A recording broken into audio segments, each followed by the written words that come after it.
ಟಿವಿಯ ಸಮಸ್ತ ವೀಕ್ಷಕರಿಗೆ ವಿಶೇಷ ನಿತ್ಯ ಪೂಜೆ ಕಾರ್ಯಕ್ರಮಕ್ಕೆ ಸ್ವಾಗತ. ಹಾಗೆ ಯುಗಾದಿ ಹಬ್ಬದ ಹಾರ್ದಿಕ ಶುಭಾಶಯ. ನಾನು ಗೀತಾ. ಇವತ್ತು ಯುಗಾದಿ ಹಬ್ಬ, ಹೊಸ ಸಂವತ್ಸರ ಎಲ್ರಿಗೂ ಶುರುವಾಗ್ತಾ ಇದೆ. ಹಾಗೆ ಹೊಸ ವರ್ಷದಲ್ಲಿ ಏನೆಲ್ಲ ಬದಲಾವಣೆಗಳು ನನ್ನ ಜೀವನದಲ್ಲಿ ಆಗುತ್ತೆ ಅಂತ ಕಾಯ್ತಾ ಇರೋರು ಅದೆಷ್ಟೋ ಮಂದಿ ಇದ್ದಾರೆ.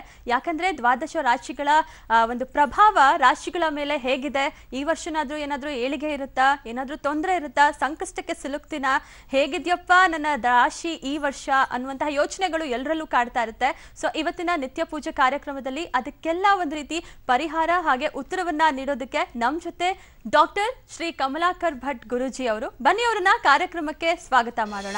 ವಕ್ರತುಂಡ ಮಹಾಕಾಯ ಕೋಟಿ ಸೂರ್ಯ ಸಮಪ್ರಭಾ ಅವಿಘ್ನಂ ಕುರು ಮೇ ದೇವ ಸರ್ವಕಾರ್ಯೇಷು ಸರ್ವದಾ ಮಹಾಗಣಾಧಿಪತಯೇ ನಮಃ ಮನೋರಥಾನ್ ಪ್ರಾರ್ಥಯಾಮಿ. ಓಂ ನಮಃ ಸೂರ್ಯಾಯ ಚಂದ್ರಾಯ ಮಂಗಳಾಯ ಬುಧಾಯ ಚ ಗುರು ಶುಕ್ರ ಶನಿಭ್ಯಶ್ಚ ರಾಹವೇ ಕೇತವೇ ನಮಃ ಆದಿತ್ಯಾದಿ ನವಗ್ರಹ ದೇವತಾಮೂರ್ತೆ ನಮಃ ಮಹಾಗಣಪತೇ ನಮಃ. ಧ್ಯಾನಾದಿ ಸಮಸ್ತೋಪಚಾರ ಪೂಜಾರ್ತೆ ಅಕ್ಷತಾಂ ಸಮರ್ಪಯಾಮಿ. ಪಶ್ಚಾತ್ ಕರ್ಪೂರಾದಿ ಸಹಮಃ ಮಂಗಳ ನಿರಾಜನಂಚ ಕರಿಷ್ಯೆ. ರಾಜ ಮಹನೀಯ ಗುಣಾತ್ಮನೆ ಚಕ್ರವರ್ತಿ ತನೋಜಾಯ ಸಾರ್ವಭೌಮಾಯ ಮಂಗಲಂ ಸರ್ವಾಲಂಕಾರ ಭೂಷಿತ ಮಹಾಗಣಪತೇ ನಮಃ. ನಿರಾಜನಂ ಸಮರ್ಪಯಾಮಿ. ಪರಿಮಳ ಪತ್ರ ಪುಷ್ಪಾಣಿ ಸಮರ್ಪಯಾಮಿ. ದೇವತಾರಕ್ಷಾಂ ಶಿರಸಾ ಗೃಹ್ಣಾಮಿ. ಇಂದ್ರಸ್ತೋಮೇನ ಪಂಚದಶೇನ ಮಧ್ಯಮಿದಂ ವಾತೇನ ಸಗರೇಣ ರಕ್ಷಾ ದೇವತಾರಕ್ಷಾಂ ಶಿರಸಾ ಗೃಹ್ಣಾಮಿ. ಯೋ ವೇದಾದೌ ಸ್ವರ ಪ್ರೋಕ್ತೋ ವೇದಾಂತೆ ಚ ಪ್ರತಿಷ್ಠಿತಃ ತಸ್ಯ ಪ್ರಗತಿಲೀನಸ್ಯ ಪರಸ್ಸ ಮಹೇಶ್ವರಃ. ಮಹಾಗಣಪತಿ ಮಂತ್ರಪುಷ್ಪಾಂಜಲಿಂ ಸಮರ್ಪಯಾಮಿ. ಅನ್ಯತಾ ಶರಣಂ ನಾಸ್ತಿ ತ್ವಮೇವ ಶರಣಂ ಮಮ ತಸ್ಮಾತ್ ಕಾರುಣ್ಯಭಾವೇನ ರಕ್ಷ ಮಾಂ ಗಣನಾಯಕ. ಮಹಾಗಣಪತಿ ಸಾಷ್ಟಾಂಗ ನಮಸ್ಕಾರಾನ್ ಸಮರ್ಪಯಾಮಿ. ಪ್ರಸಾದಾನ್ ದೇಹಿ ಸುಪ್ರಸಾದೋ ಅಸ್ತು.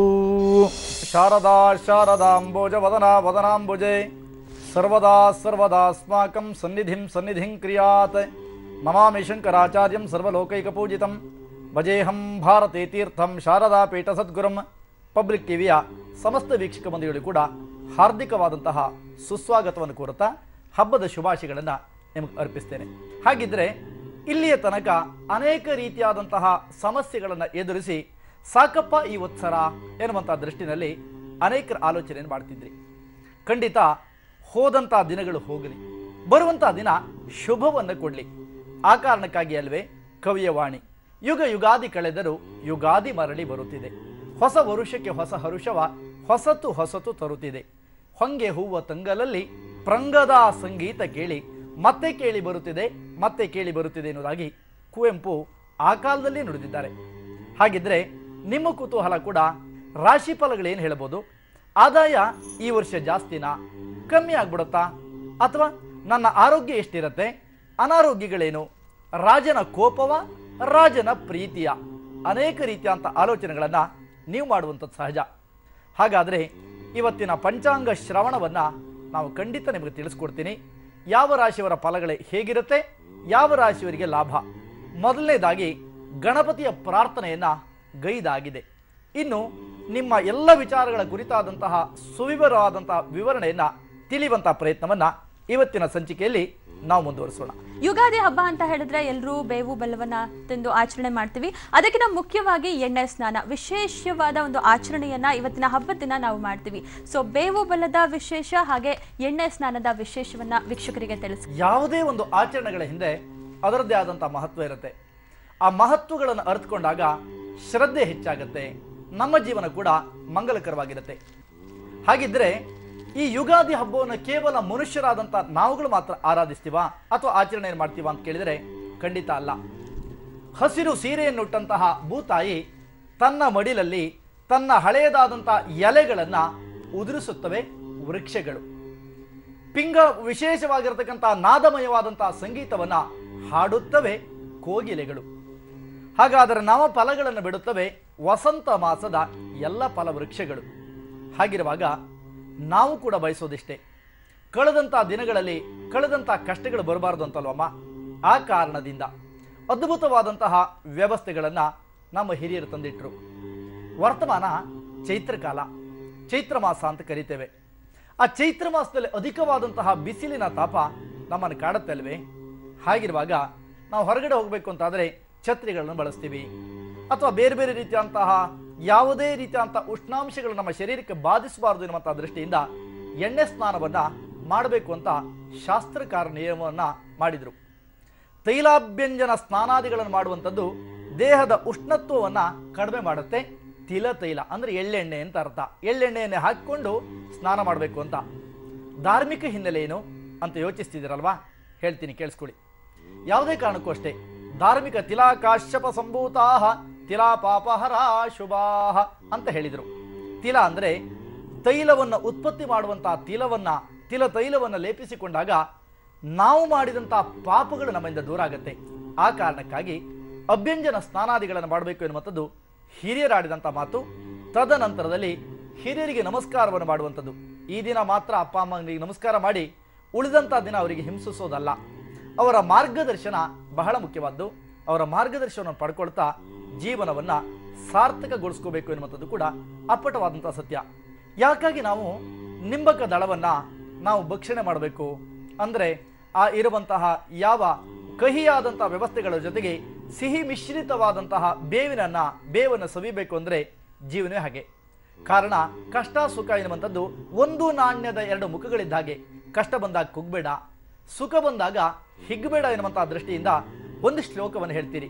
ಶತಾಯುರ್ ವಜ್ರದೇಹಾಯ ಸರ್ವ ಸಂಪತ್ ಪ್ರದಾಯಚ ಸರ್ವಾರಿಷ್ಟ ವಿನಾಶಾಯ ನಿಂಬಕಂ ದಳಭಕ್ಷಣಂ ಎನ್ನುವುದಾಗಿ ಹೇಳುವಂಥದ್ದು. ಅಂದರೆ ಯಾವತ್ತು ನನ್ನ ಶರೀರ ಹೇಗಿರಬೇಕು ಅಂತ ಕೇಳಿದರೆ ವಜ್ರದೇಹಿಯಾದಂಥ ಆಂಜನೇಯನ ಶರೀರದಂತೆ ನನ್ನ ಶರೀರ ಇರಬೇಕು ಅಂತ ಆ ಶ್ಲೋಕದ ಅರ್ಥ. ಶತಾಯುರ್ ವಜ್ರದೇಹಾಯ ಸರ್ವ ಸಂಪತ್ ಪ್ರದಾಯಚ. ಈ ವರ್ಷ ಕಳಿಬೇಕಲ್ವಾ ನಾನು? ಹಾಗಿದ್ರೆ ದುಡ್ಡು, ಸಂಪತ್ತು, ಆಸ್ತಿ, ಒಡವೆ, ಅಂತಸ್ತುಗಳು, ಸರಿಯಾದಂತಹ ಹೆಂಡತಿ, ಮಕ್ಕಳು, ಪುತ್ರ ಇತ್ಯಾದಿಗಳೆಲ್ಲವೂ ಕೂಡ ಬೇಕೇ ಬೇಕಲ್ವೇ? ಅದನ್ನು ಕೊಡು ಎನ್ನುವಂತಹ ಅರ್ಥವನ್ನು ಈ ಶಬ್ದ ಕೊಡುತ್ತೆ. ಸರ್ವಾರಿಷ್ಟ ವಿನಾಶನಾಯ, ಎಲ್ಲ ರೀತಿಯ ಅಂತ ಅರಿಷ್ಟಗಳು ನಮ್ಮಿಂದ ದೂರ ಹೋಗಬೇಕು. ಆ ಕಾರಣಕ್ಕೆ ಇದೆಲ್ಲವನ್ನು ಕೂಡ ಸಮನಾಗಿ ಸ್ವೀಕಾರ ಮಾಡ್ತೀನಿ ಎನ್ನುವಂತಹ ದೃಷ್ಟಿಯಿಂದ ಈ ಬೇವು ಬೆಲ್ಲವನ್ನು ಸವಿಯುವ ಪ್ರಕ್ರಿಯೆ. ಬೇವು ಬೆಲ್ಲದ ಬಗ್ಗೆ ಜೊತೆಗೆ ಅಭ್ಯಂಜನ ಸ್ನಾನದ ಬಗ್ಗೆ ಕೂಡ ಒಂದೊಳ್ಳೆ ಮಾಹಿತಿಯನ್ನ ನೀಡಿದ್ರ. ಜೊತೆಗೆ ನಿನ್ನೆಯಷ್ಟೇ ಅಮಾವಾಸ್ಯೆ ಮುಗ್ದಿದೆ. ಹಾಗೆ ಅಮಾವಾಸ್ಯೆಯ ಮಾರನೇ ದಿನ ಯುಗಾದಿ ಹಬ್ಬವನ್ನು ಆಚರಣೆ ಮಾಡ್ತಿದ್ವಿ. ಶನಿವಾರ ಬಂದಿದೆ. ಯಾವ ರೀತಿ ಇದೆ ಹಬ್ಬ? ಶನಿವಾರ ಬಂದಿದೆ, 6ನೇ ತಾರೀಕು ಬಂದಿದೆ, ಅಮಾವಾಸ್ಯೆಯ ಮಾರನೇ ದಿನ. ಈ ಬಾರಿಯ ಯುಗಾದಿ ಹಬ್ಬದಿಂದ ಯಾವೆಲ್ಲ ಒಂದು ಫಲಾನುಫಲಗಳನ್ನ ಅನುಭವಿಸಬಹುದು ಎಲ್ಲ ರಾಶಿಯವರು? ಈ ವರ್ಷದ ಪಂಚಾಂಗದ ಫಲವನ್ನ ನೋಡಿಬಿಡೋಣ. ಈ ಸಲ ಕರೆಯುವಂತಹ ಹೆಸರೇನು ಗೊತ್ತಾ? ವಿಲಂಬಿ ನಾಮವನ್ನ ಹಿಂದಿನ ಸಂವತ್ಸರದಲ್ಲಿ ನಾವು ನೋಡಿದ್ವಿ.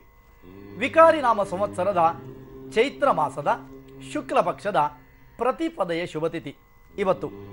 ಹಾಗಾದರೆ ಈ ವರ್ಷದ ರಾಜರ್ಯಾರಿದ್ದಾರೆ, ನವನಾಯಕರು ಯಾರು? ಹೇಗೆ ಸರ್ಕಾರಗಳಲ್ಲಿ ನವನಾಯಕರು ಅಂತ ಹೇಳಿ ಬೇರೆ ಬೇರೆ ರೀತಿಯಂಥ ಪಕ್ಷವನ್ನು ನಾವು ಆಯ್ಕೆ ಮಾಡ್ತೇವೆಯೋ, ನವಗ್ರಹಗಳಲ್ಲಿ ಕೂಡ ಈ ವರ್ಷದ ಆಯ್ಕೆಗಳು ರಾಜರ್ಯಾರು ಅನ್ನುವಂಥ ವಿಚಾರವನ್ನು ತಿಳಿಬೇಕಾದ ನಮ್ಮ ಕರ್ತವ್ಯ. ಈ ವರ್ಷದ ರಾಜ ಶನಿ ಮಹಾರಾಜನೇ ಈ ವರ್ಷದ ರಾಜನಾಗಿರುತ್ತಾನೆ. ಇನ್ನು ಸಸ್ಯಾಧಿಪನಾಗಿ ಬುಧ, ಮೇಘಾಧಿಪನಾಗಿ ಅಂದರೆ ಮಳೆ ಸುರಿಸ್ತಾನಲ್ವ ಮೋಡಗಳು, ಅದಕ್ಕೆ ಅಧಿಪನಾಗಿ ಶನಿ ಇರುವಂಥದ್ದು. ಸೇನಾಧಿಪನಾಗಿ ಶನಿಯೇ ಇರ್ತಾನೆ. ಅರ್ಘಾಧಿಪನಾಗಿ ಕೂಡ ಶನಿ ಇರುತ್ತಾನೆ. ಪಶುನಾಯಕನಾದಂತಹ ಬಲರಾಮ ಕೂಡ ಒಂದಿಷ್ಟು ಮಟ್ಟಕ್ಕೆ ಸಸ್ಯಾದಿಗಳನ್ನು, ಪಶುಗಳನ್ನು ಸಮೃದ್ಧಿಯನ್ನಾಗಿ ಇರಿಸುವಂತಹ ಪ್ರಕ್ರಿಯೆಗಳು ಕಾಣ್ತಾ ಇದೆ. ಶುಭ ಸೂಚನೆ. ಹಾಗಾದರೆ ಶನಿ ಈ ವರ್ಷದ ರಾಜನಾದ್ದರಿಂದ ಏನೇನು ಸಿಗ್ಬೋದು ಫಲ ಅಂತ ಯೋಚಿಸ್ತಾ ಇದ್ದೀರಾ? ಕೇಳಿಸ್ಕೊಳ್ಳಿ. ಶನಿ ರಾಜನಾದ್ರಿಂದ ಸಸ್ಯಗಳೇನಿದ್ದಾವೋ ಮಧ್ಯಮವಾದಂತಹ ಫಸಲನ್ನು ಕೊಡುತ್ತೆ, ಮಧ್ಯಮವಾಗಿ ಬೆಳೀತವೆ.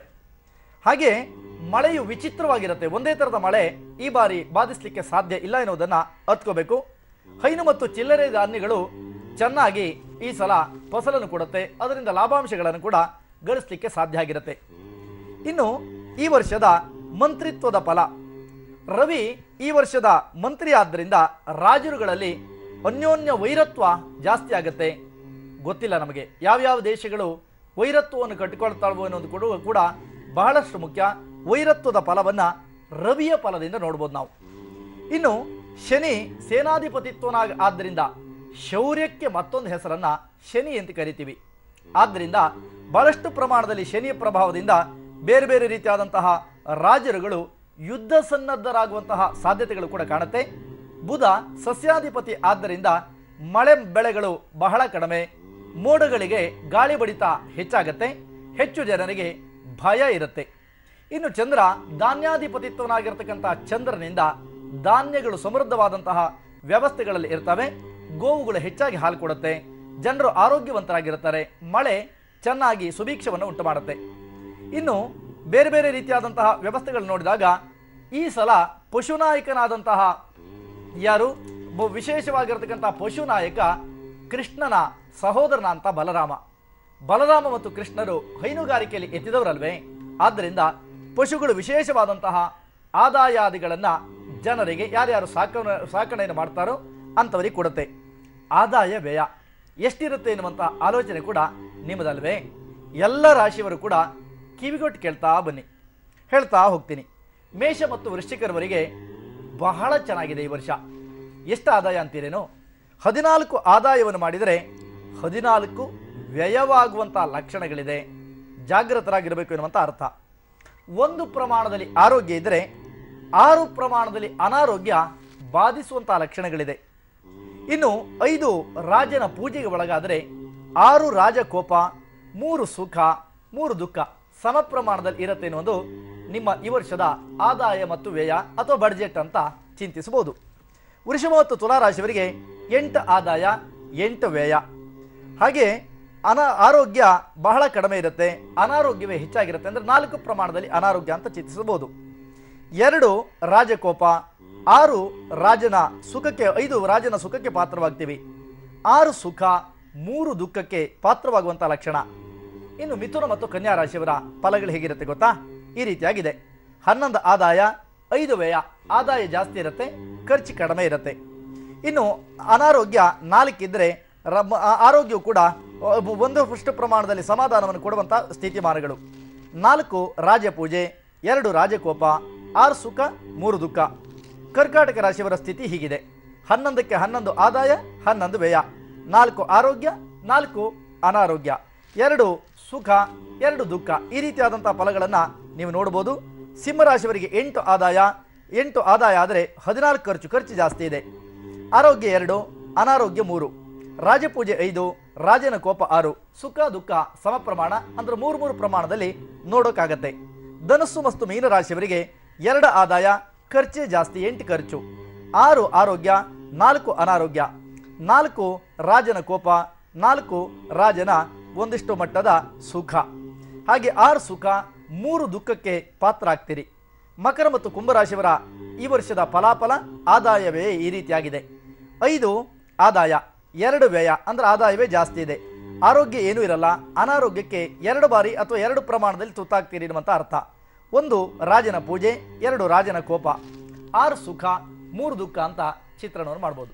ಓಕೆ ಗುರುಜಿ, ಯಾವ್ಯಾವ ಕ್ಯಾಂಡಿಡೇಟ್ ಅಂದರೆ ಯಾರ್ಯಾವ ಅಭ್ಯರ್ಥಿಯ ಫಲಗಳು ರಾಶಿ ಏನು ಹೇಳುತ್ತೆ ಅನ್ನೋದನ್ನ ತಿಳ್ಕೊಳ್ಬೋದಾ? ರಾಶಿ ಫಲ ನೋಡ್ಬಿಡೋಣ.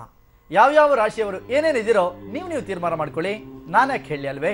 ಹಾಗಾದರೆ ಪ್ರಥಮವಾಗಿ ಈ ವರ್ಷದ ಮೇಷರಾಶಿಯ ಫಲವನ್ನು ಅರ್ಥಬಿಡೋಣ. ಮೇಷರಾಶಿಯವರಿಗೆ ಅಷ್ಟೇನೂ ಶುಭ ಫಲಗಳನ್ನು ನಿರೀಕ್ಷಿಸಲಾರದು. ವರ್ಷದ ಆದಿಯಲ್ಲಿ ಗುರುವು ಶುಭದಾಯಕನಾಗಿ ಇದ್ದರಿಂದ ಆರ್ಥಿಕ ಪರಿಸ್ಥಿತಿಯಲ್ಲಿ ಸ್ವಲ್ಪ ಪ್ರಮಾಣದ ಅವಕಾಶಗಳು, ಸುಧಾರಣೆಯ ಮಟ್ಟವನ್ನು ಕಾಣುವಂಥ ಯೋಗ ಮೇಷರಾಶಿಯವರಿಗೆ ಕಾಣುತ್ತೆ ಈ ವರ್ಷ. ಹಾಗೆ ಶುಭ ಕಾರ್ಯಕ್ರಮಗಳನ್ನು ಕೂಡ ಮನೆಯಲ್ಲಿ ನಡೆಸುವಂಥ ಲಕ್ಷಣಗಳಿದೆ. ಕೈ ಹಾಕಿದಂಥ ಕೆಲಸ ಕಾರ್ಯಗಳಲ್ಲಿ ಸ್ವಲ್ಪ ಪ್ರಗತಿಯನ್ನು ಕೂಡ ಕಾಣ್ತೀರಿ ಮೇಷರಾಶಿಯವರು. ಆರೋಗ್ಯದಲ್ಲಿ ಸುಧಾರಣೆಯ ಮಟ್ಟವನ್ನು ಕಾಪಾಡಿಕೊಳ್ಳಿಕ್ಕೆ ಸಾಧ್ಯ ಆಗತ್ತೆ. ಹಾಗೆ ಗುರುವು ತದನಂತರದಲ್ಲಿ ಅಶುಭನಾಗಿದ್ದು ಶನಿಯ ವರ್ಷಪೂರ್ತಿ ಅಶುಭದಾಯಕನಾದ್ದರಿಂದ ಬಂಧು ಮಿತ್ರರಲ್ಲಿ ವಿರಸ ಮತ್ತೆ ದುಷ್ಟ ಕಾರ್ಯಾಸಕ್ತಿಗೆ ಒಳಗಾಗುವಂಥ ಲಕ್ಷಣ ಇರೋದ್ರಿಂದ ತಿದ್ದುಕೊಳ್ಳೋಕೆ ಒಂದು ಅವಕಾಶಗಳಿದೆ. ಕೆಟ್ಟ ಸಮಯ ಬಂದಾಗ ಉಪಯೋಗಿಸ್ಕೊಳ್ಬಾರ್ದಲ್ವೇ. ಆ ಕಾರಣಕ್ಕಾಗಿ ಬಹಳ ಜಾಗೃತಿಯಿಂದ ಇರುವಂಥದ್ದು ಒಳ್ಳೆಯದು. ಮನೆಯಲ್ಲಿ ಹೆಣ್ಣು ಮಕ್ಕಳ ಮದುವೆಯನ್ನು ಮಾಡುವಂಥ ಶುಭ ಸಮಾರಂಭಗಳು ನಿಮ್ಮ ಮನೆಯಲ್ಲಿ ನಡೆಯುತ್ತೆ. ಬರಬೇಕಂತ ಹಣಕಾಸಿನ ವ್ಯವಸ್ಥೆಗಳು ಕೂಡ ಈ ವರ್ಷ ಕೈಗೆಟುಕತ್ತೆ. ಆರಂಭದಲ್ಲಿ ಉತ್ತಮವಾದಂತಹ ಗುರುವಿನ ಪ್ರಭಾವದಿಂದ ಯಾವುದೇ ಕೆಲಸವನ್ನು ಮಾಡಿಕೊಂಡ್ರೂ ನಿಮ್ಮ ಪಾಲಿಗೆ ಜಯ ಎನ್ನುವಂಥದ್ದು ನಿಶ್ಚಿತ. ಹಾಗಾಗಿ ಚೆನ್ನಾಗಿರ್ತೀರಿ. ಉತ್ತಮವಾದಂಥ ವ್ಯವಸ್ಥೆಗಳನ್ನು ವರ್ಷದ ಆರಂಭದಲ್ಲಿ ಪಡೆದುಕೊಳ್ಳುವಂಥ ಶುಭಯೋಗ ನಿಮ್ಮ ಪಾಲಿಗೆ ಗೋಚರವಾಗ್ತಾ ಇದೆ. ಇನ್ನು ಕುತೂಹಲ ಇದೆ ವೃಷಭ ರಾಶಿಯವರಿಗಲ್ವೇ. ತಿಳಿಯೋಣ ವೃಷಭ ರಾಶಿಯವರ ಇವತ್ತಿನ ಈ ವರ್ಷದ ಫಲವನ್ನು.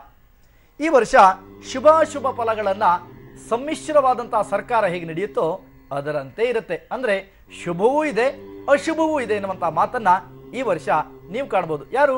ವೃಷಭ ರಾಶಿಯವರು. ಹಾಗೆ ವರ್ಷದ ಮತ್ತು ವರ್ಷಾಂತದಲ್ಲಿ ಗುರುವು ಅಶುಭದಾಯಕನಾಗಿದ್ದು ಶನಿಯ ವರ್ಷಪೂರ್ತಿ ಅಶುಭದಾಯಕನಾಗಿರ್ತಾನೆ. ಜಾಗೃತರಾಗಿರಬೇಕು. ದುಷ್ಟರ ಸಹವಾಸ ಮಾತ್ರ ಮಾಡೋಕೆ ಹೋಗಬೇಡಿ. ವಿವಾಹದಲ್ಲಿನ ಅನೇಕ ರೀತಿಯಾದಂಥ ಅಡೆತಡೆಗಳನ್ನು ಮಾಡುವಂತಹ ದುಷ್ಟರು ನಿಮಗೆ ಸಿಗಬಹುದು. ಜಾಗೃತರಾಗಿ ಇರಬೇಕಾದ ನಿಮ್ಮ ಕರ್ತವ್ಯ.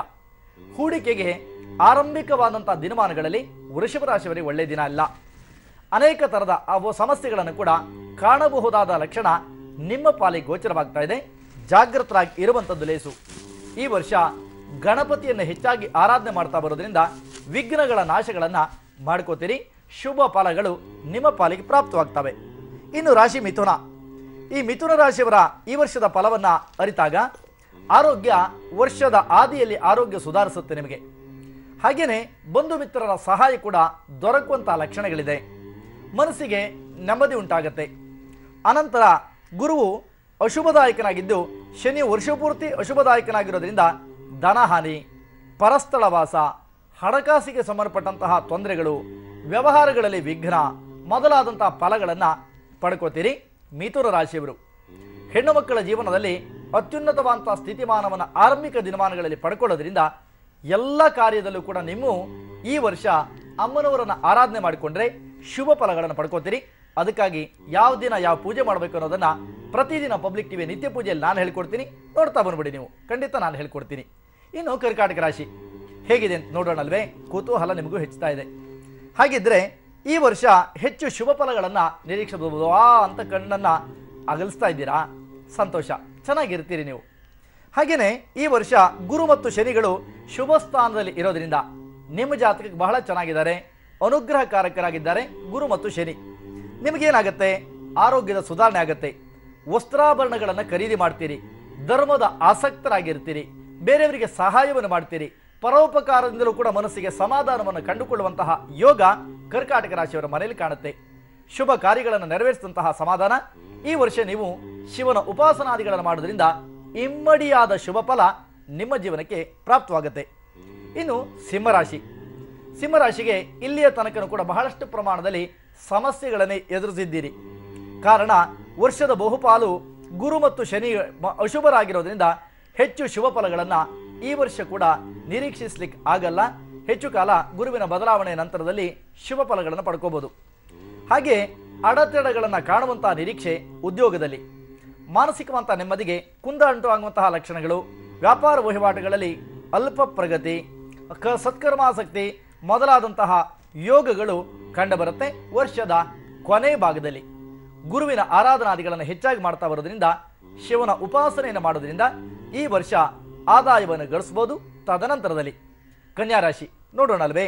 ಕನ್ಯಾರಾಶಿಗೆ ಗುರು ಮತ್ತು ಶನಿಗಳು ಅಶುಭದಾಯಕರಾಗಿರ್ತಾರೆ. ಆ ಕಾರಣದಿಂದ ಅಷ್ಟೇನು ಶುಭ ಫಲಗಳನ್ನು ಕೊಡಲ್ಲ. ಮಾಡಿದಂಥ ಕೆಲಸಗಳಲ್ಲಿ ವಿಘ್ನ, ಅಪಜಯ ಸಾಧ್ಯತೆಗಳು. ಇನ್ವೆಸ್ಟ್ಮೆಂಟ್ ಮಾಡುವಾಗ 1000 ಬಾರಿ ಯೋಚನೆ ಮಾಡಿ ಅವರನ್ನು ಇನ್ವೆಸ್ಟ್ಮೆಂಟ್ ಮಾಡುವಂತೂ ಒಳ್ಳೆಯದು. ಹಾಗೆಯೇ ನಿಮ್ಮ ಜೀವನದಲ್ಲಿ ತಂದೆ ತಾಯಿಗಳನ್ನು ಗೌರವಿಸದಿದ್ದರೆ ಬಹಳಷ್ಟು ಕಷ್ಟಕ್ಕೆ ಸಿಲುಕಾಕೋತೀರಿ. ಜಾಗೃತರಾಗಿರಿ. ನೀವು ದೇವ್ರ ಪೂಜೆ ಮಾಡ್ತಿರೋ ಬಿಡ್ತಿರೋ ನನಗೆ ಗೊತ್ತಿಲ್ಲ, ಅಪ್ಪ ಅಮ್ಮನ ಗೌರವದಲ್ಲಿ ಕಂಡಿಲ್ಲ, ನಿಮ್ಮ ಜೀವನ ಕಷ್ಟ ಅನ್ನುವಂಥದ್ದನ್ನು ಮರೆಯುವಂತಿಲ್ಲ. ಹೆಣ್ಣು ಮಕ್ಕಳ ಜೀವನದಲ್ಲಿ ಕೂಡ ಅನುಕೂಲಕರವಾದಂತಹ ಸ್ಥಿತಿಮಾನ. ಸಮಸ್ಯೆಗಳ ಪರಿಹಾರಕ್ಕೆ ದೇವಿಯ ಆರಾಧನೆಯನ್ನು ಮಾಡೋದನ್ನು ಮಾತ್ರ ಮರಿಬೇಡಿ. ತುಲಾರಾಶಿಯವರ ಈ ವರ್ಷದ ಭವಿಷ್ಯ ಈ ರೀತಿಯಾಗಿದೆ. ವ್ಯವಹಾರಗಳಲ್ಲಿ ಧನ ಲಾಭಗಳನ್ನು ಪಡ್ಕೋತೀರಿ. ವ್ಯಾಪಾರ ವಹಿವಾಟುಗಳಲ್ಲಿ ಲಾಭ. ಅತ್ಯುನ್ನತವಾದಂತಹ ಸ್ಥಾನಮಾನಕ್ಕೆ ಸರ್ಕಾರಿ ನೌಕರರು ಏರಬಹುದಾದಂಥ ಲಕ್ಷಣಗಳಿದೆ. ಬಂಧು ಮಿತ್ರರ ಸಹಾಯ ದೊರಕತ್ತೆ. ಮನೆ ಕಟ್ಟಿಲ್ಲ ಎನ್ನುವಂತಹ ಕೊರಗುಗಳಿದ್ರೆ ಆ ಕೊರಗು ಬಿಟ್ಟುಬಿಡಿ. ಈ ವರ್ಷ ಮನೆ ಕಟ್ತೀರಾ. ಮದುವೆ ಆಗಿಲ್ಲ ಎನ್ನುವಂತಹ ಯೋಚನೆಗಳಿದ್ದರೂ ಕೂಡ ನಿಮ್ಮ ಪಾಲಿಗೆ ಈ ವರ್ಷ ಅನುಕೂಲಕರವಾದಂತಹ ಸ್ಥಿತಿಮಾನವನ್ನು ಪಡ್ಕೊಳ್ತೀರಿ. ಅಂಬಿಕೆ ಮತ್ತು ಗಣನಾಥನ ಆರಾಧನಾದಿಗಳನ್ನು ಮಾಡೋದ್ರಿಂದ ಶುಭ ಫಲಗಳು ನಿಮ್ಮ ಪಾಲಿಗೆ ಪ್ರಾಪ್ತವಾಗುತ್ತೆ. ಇನ್ನು ವೃಶ್ಚಿಕ ರಾಶಿ. 7.5 ವರ್ಷಗಳ ಕಾಲ ಸತತ ಶನಿಯ ಪ್ರಭಾವಕ್ಕೆ ಒಳಗಾಗಿದ್ದೀರಿ. ಕಷ್ಟ ನಷ್ಟಗಳನ್ನು ಅನುಭವಿಸಿದ್ದೀರಿ. ಆದರೆ ವರ್ಷಾದಿಯಲ್ಲಿ ಅಷ್ಟೇನೂ ಚೆನ್ನಾಗಿಲ್ಲ. ಆದರೂ ಹೆದರೋದು ಬೇಡ. ಅಧಿಕ ತಿರುಗಾಟಗಳನ್ನು ಮಾಡುವಂಥ ಲಕ್ಷಣ. ವಿಪರೀತವಂತ ಖರ್ಚು ಆರಂಭದಲ್ಲಾದರೆ ಅಂತ್ಯದಲ್ಲಿ 1/4 ಪ್ರಮಾಣದಲ್ಲಿ ಆದಾಯ ಗಳಿಸ್ಕೋತೀರಿ. ಇಂಡಸ್ಟ್ರಿಯಲ್ ಲೈನ್ ನಿಮ್ಮದಾದರೆ ಅದರಲ್ಲಿ ಕೂಡ ಲಾಭಗಳನ್ನು ಪಡ್ಕೊಳ್ಳುವಂಥ ಲಕ್ಷಣ. ಮನೆಯಲ್ಲಿ ಅನುಕೂಲ, ಸ್ತ್ರೀ ಸಖ್ಯವನ್ನು ಪಡ್ಕೊಳ್ಳುವಂಥ ಲಕ್ಷಣಗಳು ಕೂಡ ಇರೋದ್ರಿಂದ ಬಹಳ ಚೆನ್ನಾಗಿ ಇರುವಂಥ ಲಕ್ಷಣ. ಹಣಕಾಸಿನ ಪರಿಸ್ಥಿತಿನಲ್ಲಿ ತದನಂತರದಲ್ಲಿ ಗುರುವಿನ ಬದಲಾವಣೆಯ ನಂತರದಲ್ಲಿ ಪರಿಸ್ಥಿತಿ ಸುಧಾರಣೆ ಮಟ್ಟವನ್ನು ಕಳೆಯುತ್ತೆ. ಬಂಧು ಮಿತ್ರರು ಸಾರ್ವಜನಿಕ ಕ್ಷೇತ್ರದಲ್ಲಿ ಉನ್ನತ ಸ್ಥಾನಮಾನವನ್ನು ಗಳಿಸ್ಕೋತೀರಿ. ಈ ವರ್ಷ ನೀವು ಚಾಮುಂಡೇಶ್ವರಿ ಆರಾಧನೆ ಮಾಡಿದರೆ ಶುಭ ಫಲಗಳು ನಿಶ್ಚಿತ. ಇನ್ನು ಧನುರಾಶಿ.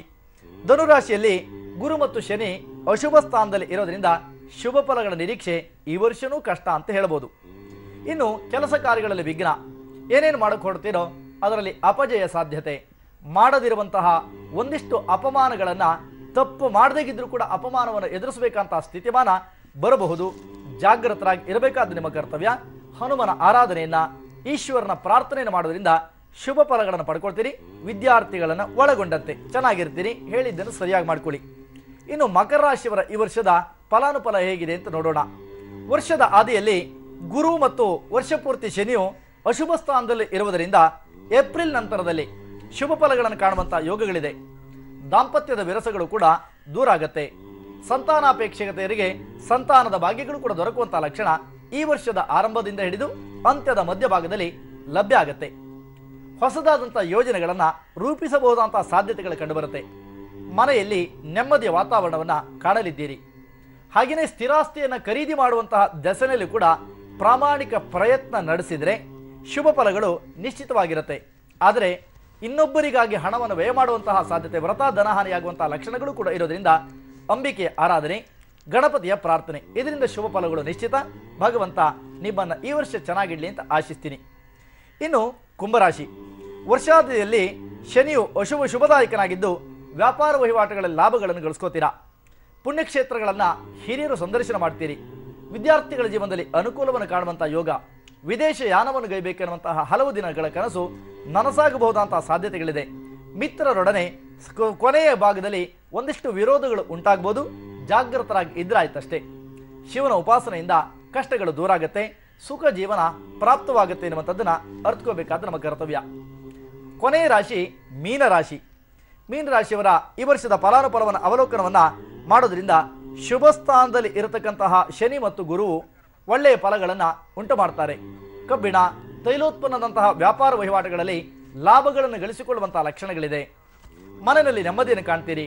ಶುಭ ಕಾರ್ಯವನ್ನು ಕೈಗೆತ್ತಿಕೊಂಡಂತಹ ಸಮಾಧಾನ ನಿಮ್ಮ ಪಾಲಿಗೆ ಪ್ರಾಪ್ತವಾಗುತ್ತೆ.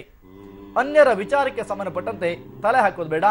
ಕಂಗು ಮತ್ತು ತೆಂಗಿನ ವ್ಯಾಪಾರಿಗಳಿಗೆ ಅನುಕೂಲ. ಹಲವು ರೀತಿಯಾದಂತಹ ಅಶುಭದ ವ್ಯವಹಾರಗಳನ್ನು ದೂರ ಮಾಡಿಕೊಂಡು ಶುಭ ಫಲಗಳನ್ನು ನಿಮ್ಮದಾಗಿಸಿಕೊಳ್ಳುವಂತಹ ಯೋಗ್ಯತೆಯನ್ನು ಪರಮಾತ್ಮ ಕೊಟ್ಟಿದ್ದಾನೆ. ಸದುಪಯೋಗ ಪಡಿಸ್ಕೊಳ್ಳಿ. ನಿಮ್ಮ ಜೀವನ ಚೆನ್ನಾಗಿ ಇರಬೇಕು ಎನ್ನುವಂಥದ್ದು ನಮ್ಮ ನಿತ್ಯ ಪೂಜಾ ತಂಡದ ಮುಖ್ಯವಾದಂಥ ಉದ್ದೇಶ ಎನ್ನುವಂಥದ್ದು ನಿಮ್ಮ ನೆನಪಿರಲಿ. ಧನ್ಯವಾದಗಳು ಗುರೂಜಿ. ಇಷ್ಟೊತ್ತು ದ್ವಾದಶ ರಾಶಿಗಳ ಫಲಾನುಫಲಗಳನ್ನು ತಿಳಿಸ್ಕೊಟ್ರಿ. ಜೊತೆಗೆ ಹಬ್ಬದ ವಿಶೇಷತೆಯನ್ನು ಕೂಡ ನಮ್ಮ ವೀಕ್ಷಕರಿಗೆ ತಿಳಿಸ್ಕೊಟ್ಟಿದ್ದೀರಿ. ನಿಮಗೆ ವೀಕ್ಷಕರ ಪರವಾಗಿ ಹಾಗೆ ಪಬ್ಲಿಕ್ ಟಿವಿಯ ಪರವಾಗಿ ಹೃತ್ಪೂರ್ವಕ ಅಭಿನಂದನೆಗಳು. ಹಾಗೆ ಯುಗಾದಿ ಹಬ್ಬದ ಹಾರ್ದಿಕ ಶುಭಾಶಯಗಳು ನಿಮಗೆ ಮತ್ತೊಮ್ಮೆ. ಯುಗಾದಿ ಹಬ್ಬದ ಹಾರ್ದಿಕವಾದಂತಹ ಶುಭಾಶಯಗಳನ್ನು ನಿಮಗೆ ತಿಳಿಸಿ ನಾನು ನಿರ್ಗಮಿಸ್ತೀನಿ. ನಾಳೆ ಇದೇ ವಿಶೇಷವಾಗಿರ್ತಕ್ಕಂತಹ ತಂತ್ರಾವಳ ಪ್ರಶ್ನಿಂತಾಮಣಿ ಕಾರ್ಯಕ್ರಮದ ಮುಖ್ಯವಾಗಿ ನಿಮ್ಮನ್ನು ಭೇಟಿ ಆಗ್ತೀನಿ. ಈಗ ಹೋಗ್ಬಿಟ್ಟು ಬರ್ತೀನಿ. ನಮಸ್ಕಾರ. ಇದಾಗಿತ್ತು ಇವತ್ತಿನ ವಿಶೇಷ ನಿತ್ಯ ಪೂಜೆ ಕಾರ್ಯಕ್ರಮ. ಮತ್ತೆ ನಾಳೆ ನಿತ್ಯ ಪೂಜೆ ಕಾರ್ಯಕ್ರಮದಲ್ಲಿ ಡಾಕ್ಟರ್ ಕಮಲಾಕರ್ ಭಟ್ ರವರು ಇದೇ ಸಮಯಕ್ಕೆ ನಿಮ್ಮ ಮುಂದೆ ಹಾಜರಿರ್ತಾರೆ. ನೆನಪಿರಲಿ, ನ್ಯೂಸ್ ಅಂದ್ರೆ ಪಬ್ಲಿಕ್ ಟಿವಿ.